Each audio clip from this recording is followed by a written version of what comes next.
We have 3 days until this TikTok ban, so let me get this out before it goes dark. The lost colony of Roanoke, I think archaeologists have solved it through pottery, of all things. So here's the deal. Archaeologists were doing a routine survey in North Carolina's Ball Ground Plantation when they unearthed shards of border-ware pottery. This made the archaeologists do a double take because border-ware pottery isn't just any kind of pottery. It's a very distinct 16th century medieval English earthenware. Finding this pottery in America was like discovering a historical timestamp and only found in the earliest colonial sites before 1650. That is really important. Then the question became, what is border-ware pottery doing in North Carolina? It appeared that they had stumbled upon a previously unknown English colony. But here's where it gets exciting.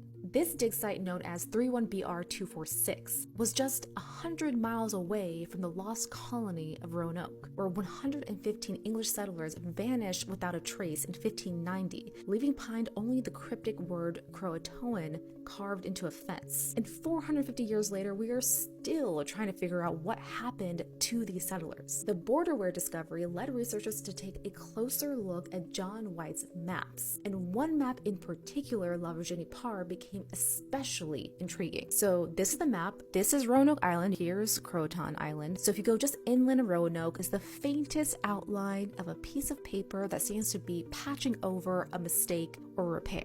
The odd part is that there's nothing drawn over this patch, it's just left blank. So what was this patch covering underneath the original surface? So the British Museum, who has this map, worked with the First Colony Foundation, the FCF, to examine the map for any details that can't be seen with the naked eye. And sure enough, when they examined the map with a light box, they saw this. The patch was covering up a symbol for a fort. What you're looking at is likely the original intended site for the city of Raleigh, the first English colony of the New World. But that is not even what is most exciting. The location of this fort matched up nearly perfectly with the 31BR246 site, aka where the archaeologists found the border-ware pottery. Immediately, the FCF changed the 31BR246 to Site X, the location of where the lost Roanoke colony possibly migrated to. They then spent the next 4 years investigating and excavating the site. Unfortunately, no evidence of a fort turned up, but they did find Elizabethan era artifacts. Among the artifacts were more borderware, the metal tip of the end of someone's shoelace, and one tenterhook. Other key artifacts included Venetian white glass trade beads, a stunning necklace, and a bale seal to secure bags of grain, etc.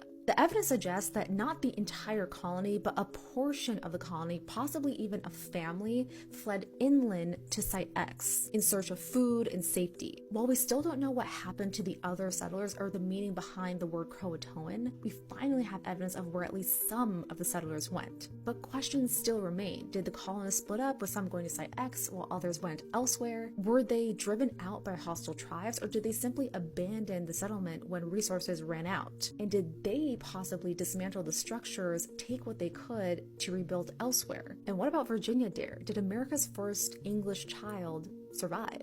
Actually, on that we might have an answer. Have you ever heard of the Dare Stones? Let me know if you want me to cover that. Until then, I will see you on YouTube or Red Note.